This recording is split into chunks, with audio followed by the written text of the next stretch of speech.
12월 31일 뉴송화의 온라인 큐티를 시작하겠습니다.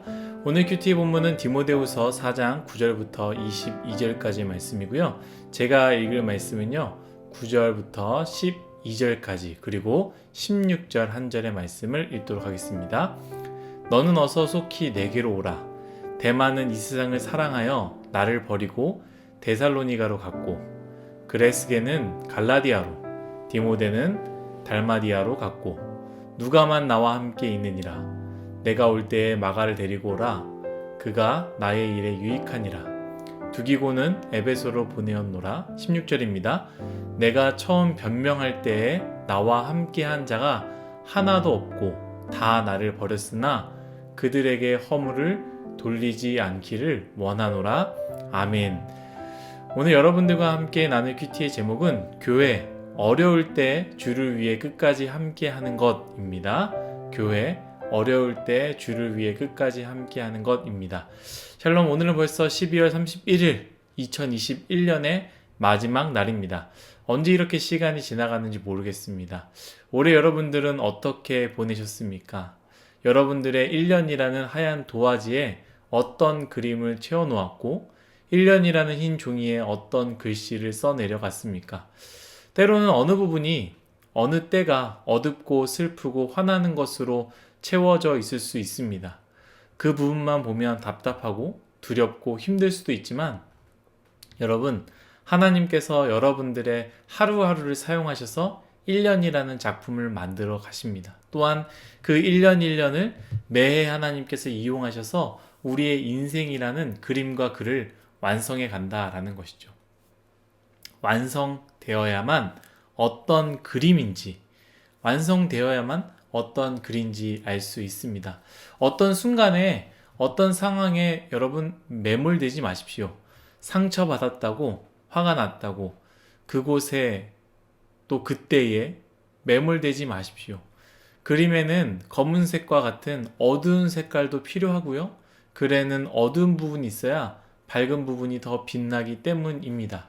하나님께서 이 모든 것들을 사용하신다는 것을 기억하며 그 매몰되어 있는 곳에서 일어나시고 기대하는 마음으로 다시 2022년으로 나아갔으면 좋겠습니다.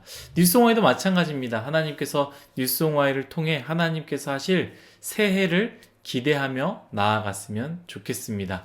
오늘 말씀은 디모데후서의 마지막 말씀이고요. 저는 이 마지막 부분을 읽으면서 참 많은 생각을 하게 되며 사람이란 무엇인지, 삶이란 무엇인지 여러 생각에 잠기게 되는 부분이었습니다. 이 부분은요, 여러분 기억하셔야 되는 게 디모데후서의 마지막 말씀 부분이기도 하지만 바울의 인생 가운데 마지막 남긴 편지의 마지막 부분이기도 합니다. 이제 바울도 자신의 마지막을 감지하고 디모데에게 자신의 상황을 언급하지 않습니까? 어제 큐티에는 제가 읽지 않았지만 어제 큐티 전체적으로 본 사람은 아마 알 것입니다. 제가 그 부분을 한번 읽도록 하겠습니다. 6절 7절의 말씀입니다. 전제와 같이 내가 벌써 부어지고 나의 떠날 시각이 가까웠도다. 나는 선한 싸움을 싸우고 나의 달려갈 길을 마치고 믿음을 지켰으니 아멘.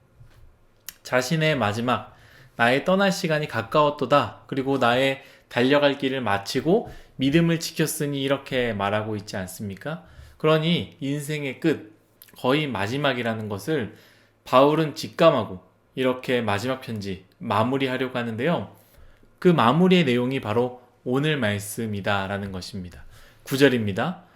너는 어서 속히 내게로 오라. 10절입니다. 데마는 이 세상을 사랑하여 나를 버리고 데살로니가로 갔고, 그레스게는 갈라디아로, 디도는 달마디아로 갔고, 16절이요. 내가 처음 변명할 때에 나와 함께 한 자가 하나도 없고 다 나를 버렸으나 그들에게 허물을 돌리지 않기를 원하노라. 아멘. 바울의 마지막 때, 인생을 마무리할 때에 바울의 고백은 이랬습니다. 제가 아까 읽었던 것처럼 나는 선한 싸움을 싸우고 나의 달려갈 길을 마치고 믿음을 지켰으니 라고 말하고 있지만 실제 바울 곁에는 아무도 없다라는 거예요.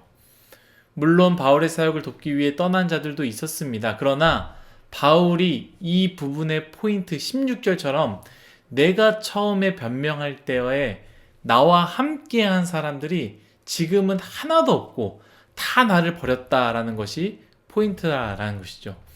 바울을 다 버렸습니다. 처음 바울이 하나님 말씀을 전파하고 수많은 기적들이 일어날 때는 옆에서 함께 나아가고 목숨을 다할 것처럼 함께 지냈지만 자신들 눈에 바울이 아무 능력 없는 죄수로 전락이 되니 바울을 그냥 버렸다라는 것이죠. 꼭 예수님의 제자들과 같지 않습니까? 예수님께서 능력을 행했을 때 제자들은 예수님을 따라가면서 목숨을 다하겠다. 예수님 곁에서 예수님을 열심히 돕겠다라고 했지만 십자가에 못 박혔을 때 수많은 제자들이 다 예수님을 떠나는 장면 우리가 너무나 잘 알고 있지 않습니까? 이처럼 바울 곁도 사람들이 다 떠나갔다라는 것입니다. 그때 바울이 무엇라 말합니까? 저는 참 이 부분이 은혜가 되고 또 굉장히 도전이 되고 우리에게도 이 말씀이 꼭 남기를 바랍니다. 바울이 무엇이라 말했냐면 내 곁에는 누가만 남아있다라고 하지 않습니까? 사랑하는 이송아 여러분, 우리의 인생이 누가와 같은 인생이 되기를 간절히 축복합니다. 저는 이 부분을 묵상하면서 교회라는 공동체를 생각했고요. 바로 누가의 모습이 교회 공동체의 모습이 아닐까라는 생각을 하게 됩니다. 교회는 건물이 아니라고 얘기했습니다. 교회는 공동체이며 예수님을 주라 시인하는 공동체의 모임이 바로 교회입니다. 그런데 몇몇 사람들은요, 교회를 다른 의미로 알고 있는 사람들이 있는 것 같습니다. 교회를 단순히 패스트푸드처럼 생각하는 사람들이 있다라는 것이죠. 나한테 필요할 때 내 입맛에 맞는 교회를 찾아 옮겨 다니는 사람들이 있습니다. 힘들 때는 쉬고요, 어려울 때는 피하고 나에게 필요한 때만 손을 내미는, 물론 그렇게 해도 감사하고요, 너무나 고맙습니다. 그런데 그 마음 가운데 그렇게 해도 괜찮다라고 생각하는 사람들이 있다라는 것이죠. 또한 이렇게 생각하는 사람들이 있습니다. 내가 주인이고 교회는 서브라고 생각하는 사람도 있습니다. 내 감정과 내 상황과 나의 삶이 우선이고 교회는 그저 내 마음과 내 감정과 내 상황을 돌봐줘야 하는 것이라고 생각한다라는 것이죠. 그러나 교회는 그런 곳이 아닙니다. 교회는 예수 그리스도께서 우리를 위해 피를 흘려 사신 곳이 바로 교회다라는 것이죠. 그렇기 때문에 내가 불편해도 어려워도 힘들어도 때론 억울해도 그 교회와 함께 머무는 것, 이것이 참 중요하고요. 그 머무는 것, 이 자체가 바로 교회의 참된 모습이다라는 것이죠. 바울 곁에 끝까지 남은 누가는 어떤 마음이었겠습니까? 바울의 승리를 받겠습니까? 바울의 부흥을 받겠습니까? 바울의 비전을 받겠습니까? 아닙니다. 누가 또한 바울을 봤을 때 이제 끝났구나라는 생각이 들었을 것입니다. 다른 사람들마저도 수많은 사람들이 있었다고 하지 않습니까? 함께 신앙을 지켜가던 사람들이 왜 바울을 보고 떠났겠습니까?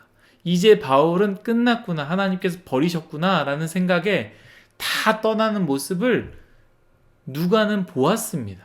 그러나 누가는 그 마음 가운데 나도 떠나야 되는 것이 아닐까라는 흔들림이 있었지만 누가는 끝까지 그 자리에 남아 있었다라는 것이죠.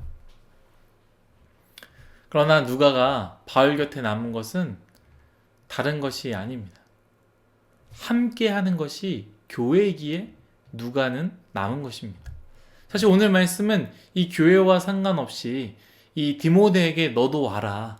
때로는 디모데가 옴으로 인해서 좀 바울이 위로도 받고 또 디모데에게 힘을 주기 위해서 하는 말씀이기도 하지만 저는 오늘 이 말씀을 묵상하면서 교회란 진짜 그런 게 아닐까.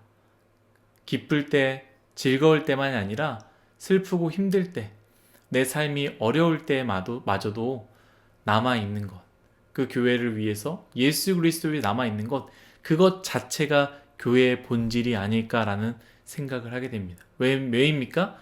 그곳의 주인이 바로 예수님이시기 때문이고요.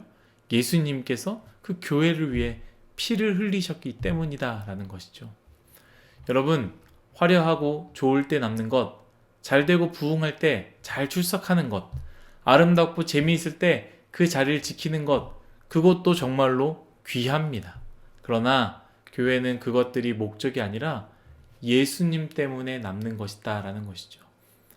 때론 어렵고 힘들고, 때론 예수님 믿는 것 때문에 불편하고, 예수님 믿는 것 때문에 위험하고, 예수님 믿는 것 때문에 많은 것들을 잃어버려야 되는, 손해봐야 되는 상황이 온다 할지라도, 바울이 디모데후서에 계속 이야기했던 것처럼 예수님 믿는 것이 원래 핍박받는 것이다. 예수님과 함께 하는 것이 원래 힘든 것이다. 그렇기 때문에 너는 그 사명을 다하라고 이야기했던 것처럼 교회, 우리 그리스도인은 힘들거나 어렵거나 즐겁거나 기쁘거나 그것과 상관없이 예수님 때문에 교회에 머무는 것, 남아있는 것, 함께하는 것, 그것이 바로 그리스도인들의 본질이며 교회의 본질이 아닐까라는 생각을 하게 됩니다. 여러분들은 어떤 예배가 기억에 남으시나요?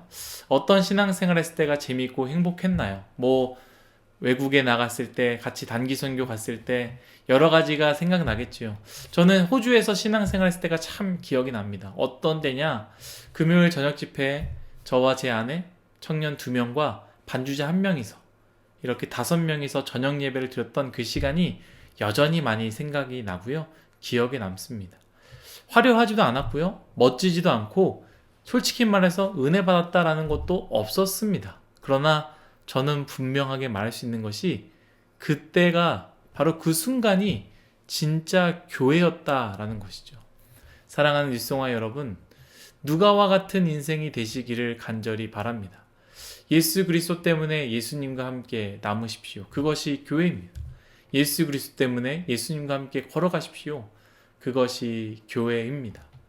바울의 마지막을 함께했던 누가와 같이 때로는 목회자가, 때로는 그룹원들이, 때로는 그룹장이 부족하고 소망이 없어 보인다 할지라도 부흥과 뜨거웠을 때가 아니라 힘들고 어려웠을 때도 그들과 함께 묵묵히 그 자리를 지키는 누가와 같이 우리의 인생이 그렇게 되시기를 간절히 바라겠습니다. 기도하겠습니다.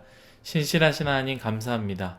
우리를 새누리 명성교회 뉴스옹Y라는 교회로 불러주셨습니다. 교회의 본질을 기억하며 우리가 기쁘고 즐겁고 행복할 때만, 나에게 필요할 때만, 도움이 필요할 때만 그곳에 남아있는 것이 아니라 어렵다 할지라도 힘들다 할지라도 예수님 때문에 그곳에 함께 머무는 것, 끝까지 남아있었던 누가와 같이 소망이 보이지 않아도 예수님 때문에 남아있는 것, 그 교회의 본질을 우리가 잘 지켜낼 수 있도록 은혜 내려 주옵소서. 감사하며 예수님의 이름으로 기도드렸습니다. 아멘.